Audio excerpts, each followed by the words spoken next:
ప్రభునామానికే మహిమ కలుగును గాక. కూడి వచ్చిన మీ అందరికీ కర్మిల ఆత్మీయ సహవాస సంఘ విశ్వాసులందరికీ మన ప్రభువును ఆయన ప్రియ కుమారుడునైన యేసుక్రీస్తు వారి శ్రేష్టమైన నామములో శుభములు మరియు అందరికీ వందనాలు. హోషేయ గ్రంథం 2వ అధ్యాయాన్ని మనం ధ్యానం చేసుకుంటున్నాం. హోషేయ గ్రంథం 2వ అధ్యాయం. ఇందులో ముఖ్యాంశం ఏంటంటే శ్రమ మరియు ఆదరణ. మరి మొదటి 5 వచనాల్లో ఇశ్రాయేలీయుల పాపాన్ని గురించి, ఆ తర్వాత 6వ వచనం నుంచి 13వ వచనం వరకు వారికి కలుగు శ్రమలను గూర్చి మనం చదివి ఆ విషయాలు తెలుసుకున్నాం. 14వ వచనం నుంచి చివరి వరకు చూస్తే ఇశ్రాయేలీల విమోచన, ఆదరణతో కూడిన దేవుడు వారికి ఇచ్చిన వాగ్దానాలు మనం చూస్తాం. ఇశ్రాయేలీలు పాపం వలన శిక్షించబడ్డారు. ఆ శిక్ష పొందిన తర్వాత రాబోయే కాలంలో వారికి ఏమి జరగబోతుందో ఆ విషయాన్ని భక్తుడు తెలియపరిచాడు. భక్తునితో దేవుడు మాట్లాడుతూ ఉన్నాడు. ఇప్పుడు చూడండి, ప్రభువైన యేసుక్రీస్తు వారు మానవుల పాప పరిహారం కొరకు ఈ లోకానికి శరీరధారిగా వచ్చారు. మరణించి సమాధి చేయబడి తిరిగి లేచి పరలోకానికి వెళ్ళారు. పరలోకంలో తండ్రి కుడిపార్శ్వమందు ఆయన కూర్చున్నారు.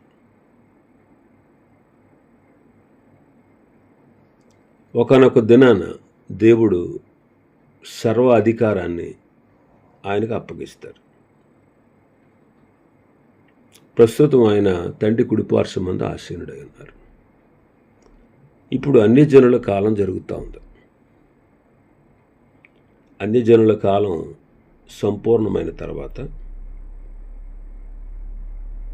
క్రీస్తు యొక్క 2వ రాకడలో యూదులకు తరుణాన్ని ఇస్తాడు. ఇశ్రాయేలీల్లో నుండి భక్తిహీనత తొలగించి వారికి ఉన్న గుడ్డితనాన్ని తీసివేసి ఆయన వారిని జాతిగా, ఇశ్రాయేలు వారిని జాతిగా వారిని రక్షించబోతాడు. వారిలో ఉన్న భక్తిహీనతను తొలగించబోతున్నాడు. వారి మధ్యలో ఒక సింహాసనాన్ని స్థాపించి ఈ భూలోక రాజ్యాలన్నిటినీ ఆయన పరిపాలన చేస్తూ ఉన్నాడు. మరి హోషేయ ప్రస్తుతం ఎక్కడున్నాడు? ఇశ్రాయేలీయుల యొక్క పాపస్థితి, వారి పాపస్థితిని బట్టి వారిని హెచ్చరిస్తూ వచ్చాడు. అయితే వారు చెరలోనికి వెళ్ళిపోయారు. హోషేయ కాలంలో చెరలోనికి వెళ్ళిపోయిన తర్వాత అనేక సంవత్సరాలు, అంటే కొన్ని సంవత్సరాలు జరిగిన తర్వాత వారు పొందబోయేటువంటి మహిమను చూచి ఈ 2-3 అధ్యాయాల్లో ఈ విషయాలు చెప్తా ఉన్నాడు. 14వ వచనం, పిమ్మట దానిని ఆకర్షించి అరణ్యములోనికి కొనిపోయి అక్కడ దానితో ప్రేమగా మాట్లాడుతాను. ఇశ్రాయేలీలను ఆయన ఆకర్షిస్తాడు, అరణ్యంలోనికి కొనిపోతాడు, అక్కడ వారితో ప్రేమగా మాట్లాడతాడు. ఇది ఇశ్రాయేలీయుల దేశ స్థితిని గురించి రాయబడింది. అరణ్యం అనేటువంటి ఆ సందర్భాన్ని మనం చూస్తే ప్రకటన గ్రంథంలో 12వ అధ్యాయంలో ప్రసవ వేదన పడిన స్త్రీని గురించి రాయబడింది. ఆ ప్రసవ వేదన పడే స్త్రీయే యోధా జనాంగం. సాతాను ఆమెను హింసించేటువంటి ఆ గొప్ప శ్రమ దినాల్లో ప్రభువు అరణ్యంలోనికి ఆమెను తీసుకుని పోతాడు. ఆమెను పోషించి కాపాడుటకు 1260 దినములు, అంటే 3.5 ఏండ్లు, ప్రకటన గ్రంథం 13వ అధ్యాయంలో చెప్పబడినట్టు ఒక కాలము, కాలములు, అర్ధకాలము చెప్పబడింది. క్రీస్తు విరోధి లోకాన్ని స్వాధీనపరుచుకుని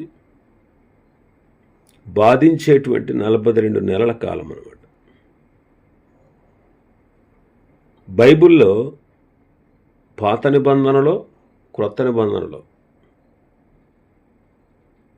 ఈ పాత నిబంధన, కొత్త నిబంధన మధ్యలో ఉండేటువంటి ఈ లింకు ఎంతో అద్భుతమైనది. ఒకదానితో ఒకటి పొసుకుతూ ఉంటాయి అన్నమాట. ఐగుప్తు దేశంలో ఉన్నప్పుడు ఇశ్రాయేలు ప్రారంభ దినాల్లో ఆయన యూదులను రక్షించి వారిని హోరేబు కొండ అనే ప్రాంతంలో నిలిపివేసి ఆ అరణ్య భూమిలో వారిని తన దగ్గర పెట్టుకుని వారికి ధర్మశాస్త్రాన్ని ఇచ్చాడు. ఇప్పుడు హోషేయ ఏమన్నాడు? వారు శిక్ష పొందుతారు. శిక్ష పొందిన తర్వాత వారిని అరణ్యమునకు కొనిపోయి వారితో దయగా మాట్లాడి, ప్రేమతో మాట్లాడి వారిని మారుస్తానంటాడు. ఆపద దినాల్లో వాళ్ళు ఉన్నారు ప్రస్తుతం. వారి యొక్క పాపాన్ని బట్టి వారు నాశనం అవ్వాలని ప్రభువు వారిని శిక్షించలేదు. వారికి బుద్ధి కలగాలని దేవుడు వారికి శ్రమను పెట్టాడు. ఆ శ్రమ నుంచి వారిని విడిపించి వారిని ఆకర్షించి అరణ్యంలో కొనిపోయి వారితో ప్రేమగా మాట్లాడతాడు అంటున్నాడు. యెహెజ్కేలు తాను పెండ్లి చేసుకున్నటువంటి భార్యతో చక్కగా సంతోషిస్తూ ఉండగా ఒకానొక దినాన అకాలముగా ఆమె చనిపోవలసి వచ్చింది. యెషయా భార్య కూడా ఒక పిల్లవాడికి అంది. ఇది చాలు అనుకున్నారు వాళ్ళు. కానీ మరొక పిల్లవాడు పుట్టాలి, ఫలానా పేరు ఆ బిడ్డకు పెట్టాలని దేవుడని యెహోవా శాసించారు. కాబట్టి దేవుడు మన జీవితాల్లో ఆయన ఆధిపత్యం కలిగి ఉన్నాడు అనేటువంటి విషయాన్ని మనం అర్థం చేసుకోవాలి. మన జీవితాల్లో, మన కుటుంబ జీవితాల్లో ఆయన కలగజేసుకుంటాడు. ఎందుకంటే ఆయనే సృష్టికర్త. మనల్ని సృష్టించిన వాడు ఆయనే. కాబట్టి భక్తుల జీవితాల్లో వారు ఎలా జీవించాలో, ఎలా బ్రతకాలో, వాళ్ళ జీవితాల్లో ఏమి సంభవించబోతుందో అన్నీ ఎరిగినటువంటి దేవుడు అన్నిటినీ సమకూర్చి జరిగించేవాడు. కాబట్టి మనం ఆయనకు విధేయులం అవ్వాలి.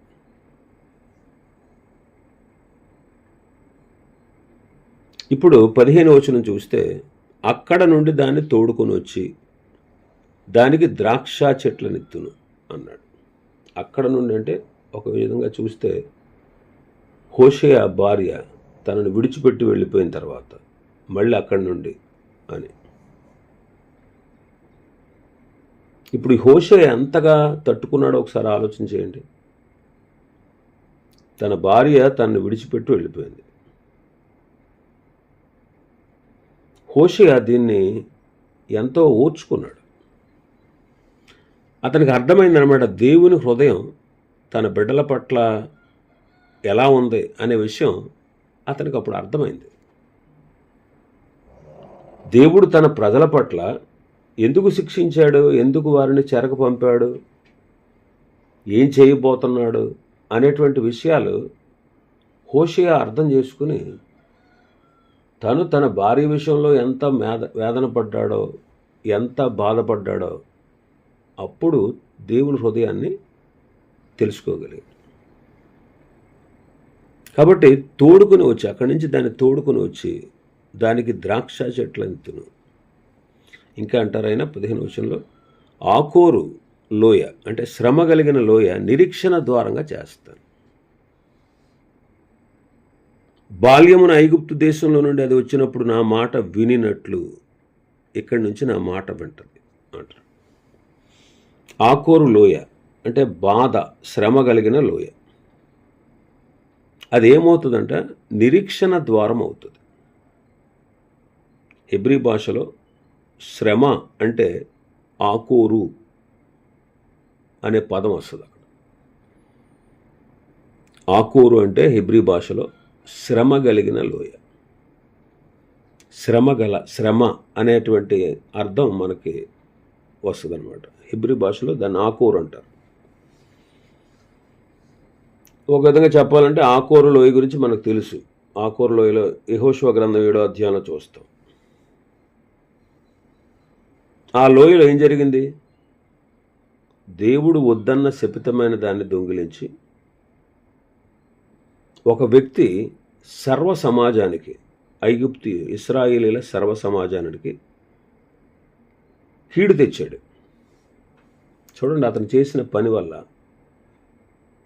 ఆకాను చేసిన పని వల్ల అతని కుటుంబం శ్రమపడింది. అలాగే అతని కుటుంబం ఒకటే కాదు, ఇశ్రాయేలీల సర్వ సమాజం కూడా శ్రమపడింది. ఓడిపోయారు కదా యుద్ధంలో, ఓడిపోయారు. అవమానం అన్నాడు. చిన్న పట్టణం మీద పెద్ద పట్టణాన్ని ముందు జయించారు, ఆ తర్వాత చిన్న పట్టణమైన హాయి అనే పట్టణం మీద ఓడిపోయారు. ఒకసారి ఆలోచన చేయండి. అక్కడ ఆ లోయలో ఇశ్రాయేలీలు అందరూ బాధపడ్డారు, అవమానం పొందారు.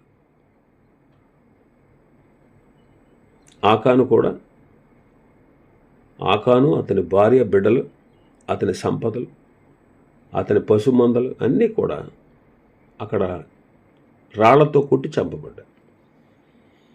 అలాంటి స్థలాన్ని ప్రభు ఏమంటున్నాడు? నిరీక్షణ ద్వారం అవుతుంది అంటున్నాడు. ఇక్కడ గమనించండి, శ్రమలో ఆత్మీయ ఎదుగుదల ఉంటుంది. కాబట్టి శ్రమ అనే లోయ మంచిది. అక్కడ నిరీక్షణ అధికమవుతుంది. దండించబడిన స్థలమే నిరీక్షణకు ద్వారం. చూడండి, ప్రభువైన యేసుక్రీస్తు వారు ఆయన శ్రమ పొందారు. ఆయన మన కొరకు శ్రమ పొందాడు, మన కొరకు వేదనలు భరించాడు, మన కొరకు వ్యసనాలు వహించాడు, మన శిక్ష యావత్తు ఆయన మీద వేసుకున్నాడు, ఆయన నలగొట్టబడ్డాడు, ఆయన శ్రమపరచబడ్డాడు అనేటువంటి ఆ సత్యంలో దాన్ని నమ్మినటువంటి మనం ఈనాడు నిత్య జీవ సంబంధమైన నిరీక్షణ పొందుతున్నాం.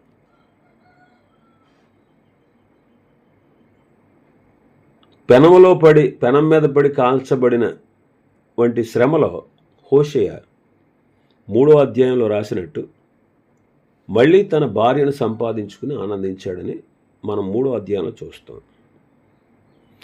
అతడు ఆ గొప్ప శ్రమ పొందాడు, వేధించబడ్డాడు. ఆకోరు వంటి లోయలో హోషేయ ఎంతో శ్రమపడ్డాడు. అయితే ఆ శ్రమ లోయ నిరీక్షణ ఆధారమైంది. ఇప్పుడు చూడండి, సంఘం యొక్క నిరీక్షణ అంటే, సంఘం అంటే మనమే. మన నిరీక్షణ ఏంటి? మన నిరీక్షణ కూడా పరలోకంలో ఉంది. మన పౌరస్థితి పరలోకమందు ఉన్నది.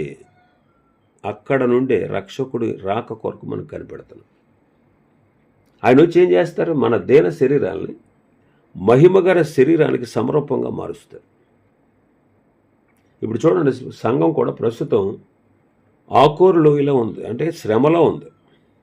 అయితే శ్రమలో ఏముంది? మనకి నిరీక్షణ ఉంది. రోమపత్రికలు అంటారు పౌలు గారు, శ్రమ ఓర్పును, ఓర్పు పరీక్షను, పరీక్ష నిరీక్షణను కలుగుజేయును అని ఎరిగి శ్రమల యందు సంతోషిద్దాం అంటారు. శ్రమ బహుమానాన్ని కలగజేస్తుంది.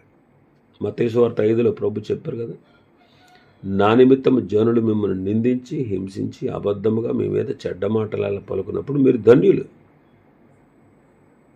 సంతోషించి ఆనందించండి, పరలోకంలో మీ ఫలం అధికమవుతుంది. నశించిపో సువర్ణము అగ్ని పరీక్ష వలన శుద్ధి చేయబడుతుంది కదా. దానికంటే అమూల్యమైన మీ విశ్వాసం ఈ శోధనల చేత పరీక్షకు నిలిచిందే. ప్రభు ప్రత్యక్షమైనప్పుడు మెప్పు మహిమ ఘనత కలగడానికి మనకు కారణమవుతుంది అంటాడు పేతురు మొదటి పత్రిక 1వ అధ్యాయం 6-7 వచనాలు.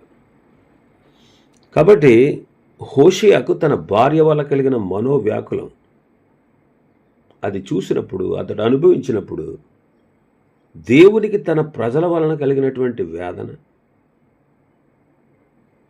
మళ్ళీ హోషేయతో నీవు నీ భార్యను తిరిగి తెచ్చుకో అని చెప్పినటువంటి సందర్భాన్ని మనం చూస్తే, మానవుల పట్ల దేవునికి ఉన్నటువంటి దీర్ఘశాంతం, దేవుని అపారమైన ప్రేమ హోషేయ గుర్తించాడు. ప్రజల యొక్క పాపాన్ని బట్టి ఆయన ఎంతగా వేదన చెందుతున్నాడో గ్రహించాడు. దేవుని ప్రేమను గురించి చెప్పడం సులభమే, కానీ ఆ ప్రేమ వెనక ఎంత వేదన ఉందో కనుక్కోవాలంటే హోషేయ వంటి స్వకీయ అనుభవం మనకు కలిగి ఉండాలి. అప్పుడే దేవుని ప్రేమ మనకు అర్థమవుతుంది. అలాంటి వేదనకరమైనటువంటి పరిస్థితుల్లో మనం ప్రభు యొక్క ప్రేమను గుర్తించగలం. గోమెరు స్థితిని ఎరిగి దేవుడు హోషేయకు ఆజ్ఞ ఇచ్చాడు. అక్కడ దేవుని ప్రేమ కనబడతాం. దేవుడు చేసేటువంటి ప్రతి పని మనిషికి ఎంతో ప్రయోజనకరమైనది. చూడండి, యోసేపు, దావీదు, యోబు జీవితాలను మనం పరిశీలిస్తే వారి కష్టాలన్నిటిలో నుండి దేవుడు వారిని విడిపించి వారికి మేలు కలగజేశాడు. ఇక 16వ వచనంలో మనం చూస్తే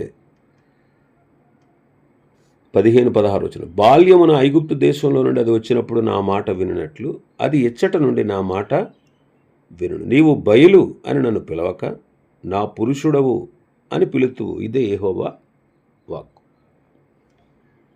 ఇప్పుడు చూడండి, తెగిపోయినటువంటి ఈ పెండ్లి సంబంధం, వారి మధ్యలో ఉన్న ప్రేమ మళ్ళీ కట్టబడుట మనం చూస్తున్నాం.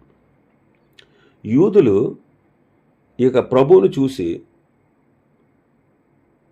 తన ప్రజలైన వారు బయలు దేవతను విడిచిపెట్టి ప్రభువునే సేవిస్తారు. అది ఇక్కడ చెప్పబడినటువంటి మాట. ఇంకా 17వ వచనంలో, అది ఇక మీదట బయలుదేవతల పేర్లను జ్ఞాపకమును తెచ్చుకొనకుండాను అవి దాని నోట రాకుండా నేను చేస్తాను.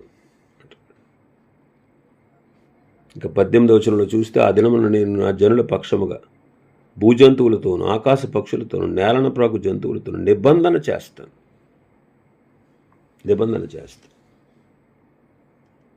కాబట్టి జంతువులతో, ఆకాశ పక్షులతో,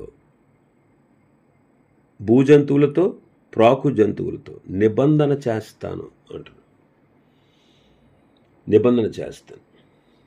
ప్రభువైన యేసుక్రీస్తు వారు తన మహిమతో వచ్చినప్పుడు ఇదంతా జరుగుతుంది అనమాట.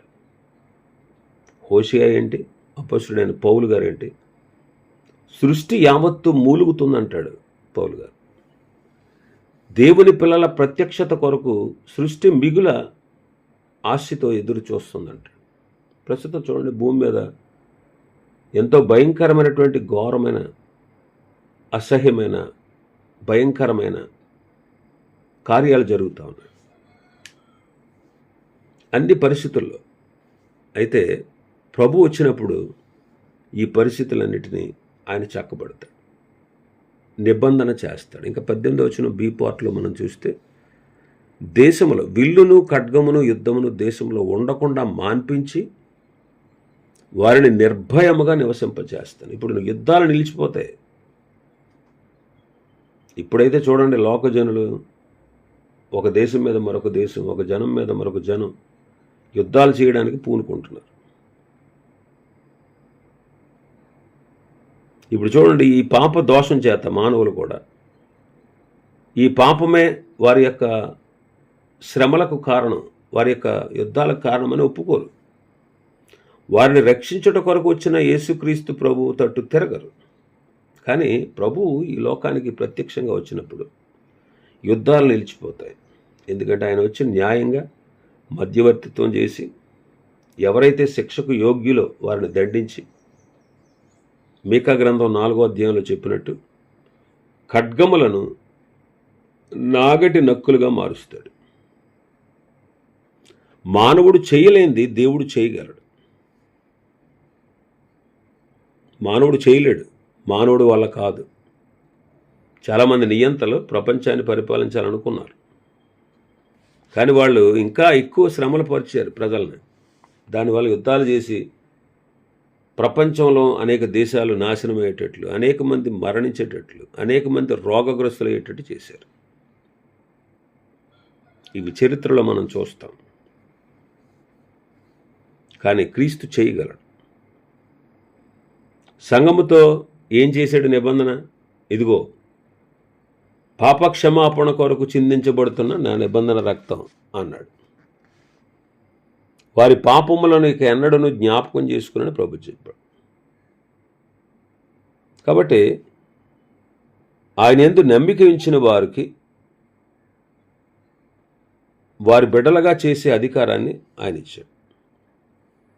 అందుకే 19వ వచనంలో చూడండి, నీవు నిత్యము నాకు ఉండునట్లుగా నేను నీతిని బట్టి తీర్పు తీర్చుట వలన దయాదాక్షిణ్యములు చూపుట వలన నేను ప్రదానము చేసుకుందును అంట. ఆ దినమున 21వ వచనం, నీవు యెహోవాను ఎరుగునట్లు నేను నమ్మకమును బట్టి నేను ప్రదానం చేసుకుంటాను. ఆ దినమున నేను మనవి ఆలకిస్తాను. ఆకాశపు మనవి నేను ఆలకింపగా అది భూమి యొక్క మనవి ఆలకించు. అంటే అక్కడ ఆయన పరిపాలన కాలంలో, అంటే వారిని తిరిగి తీసుకొచ్చిన తర్వాత, చెరలోంచి వారిని విడిపించిన తర్వాత దేవుడు ఆ దేశాన్ని ఎంతగా వృద్ధి చేస్తాడో చెప్తున్నాడు. ఎంతగా వృద్ధి చేస్తాడు. కాబట్టి నీతిని బట్టి తీర్పు తీర్చాను, ఇప్పుడు దయాదాక్షిణ్యాలు నీకు చూపిస్తున్నాను. నీవు యెహోవాను ఎరుగునట్లుగా నేను ప్రదానం చేసుకుంటున్నాను. ఆ దినమున నేను నీ మనవి ఆలకిస్తాను. ఆకాశం మనవి నేను ఆలకిస్తాను, భూమి మనవి ఆకాశం ఆలకిస్తుంది. అప్పుడేమవుద్ది? 22వ వచనంలో, భూమి ధాన్య ద్రాక్షరస తైలముల మనవి ఆలకింపగా అవి యజ్రాయేలు చేయు మనవి ఆలకించును. చూడండి, ఇక్కడ దేవుడు వారి దేశాన్ని చక్కబరిచి మరలా వాళ్ళ దేశాన్ని పునరుద్ధరించి చెరలో నుంచి వారిని బయటకు తీసుకుని వచ్చి వారి మనవి ఆలకించి వారికి తానే దేవుడినైనటువంటి సంగతి వారికి బయలుపరిచి ఆ దేశాన్ని సమృద్ధితో నింపబోతున్నాడు. ఈనాడు సంఘం కూడా క్రీస్తుకు ప్రదానం చేయబడింది. సంఘం కూడా ప్రభు కొరకు నమ్మకంగా ఉండాలి. రాబోయే కాలంలో సంఘము సదాకాలము ప్రభుతో కూడా ఉంటుంది.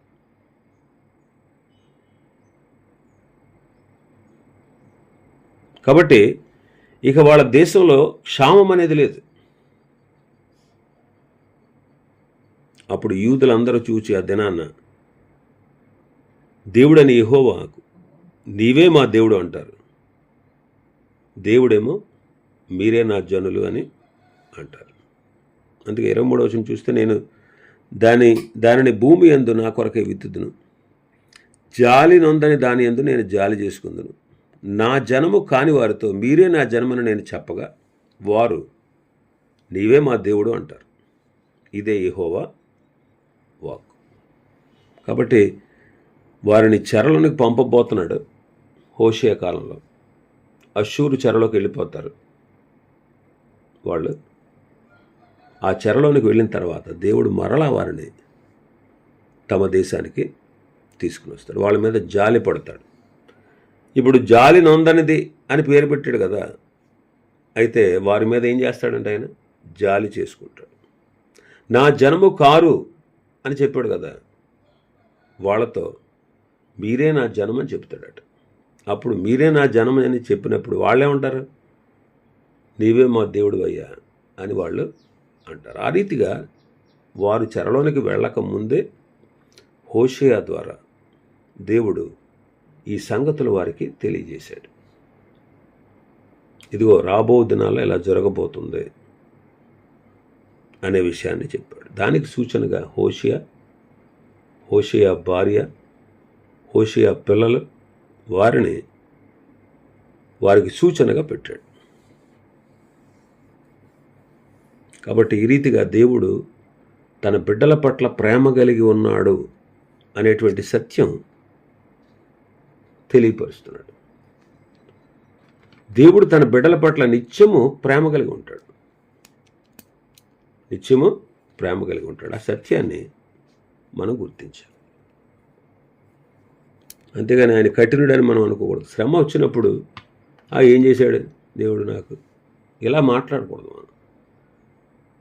ఆ శ్రమ కూడా నీకు మేలుకరంగా, ఉపయోగకరంగా చేయడానికి సమస్తం ఎరిగినవాడు. నీ జీవితంలో, నా జీవితంలో ఆయన ప్రముఖమైనటువంటి వాడు. నీ జీవితాన్ని, నా జీవితాన్ని, నా పట్ల, నీ పట్ల ప్రత్యేకమైన శ్రద్ధ కలిగినవాడు.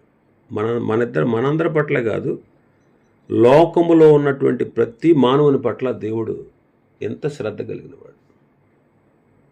ఆ సత్యాన్ని మనం గుర్తించాలి. గుర్తించి ఆయన పట్ల మనం నమ్మకంగా వ్యవహరించాలి. ఇవి ఈ అధ్యాయంలో ఉన్నటువంటి విషయాలు. ప్రభు చిత్తమైతే రేపటి దినం మరొక అధ్యాయాన్ని ధ్యానం చేసుకుందాం. దేవుడి వర్తమాన వాక్యాన్ని మన వెనుకడిలో ఆశీర్వదించునుగాక. ఆమేన్.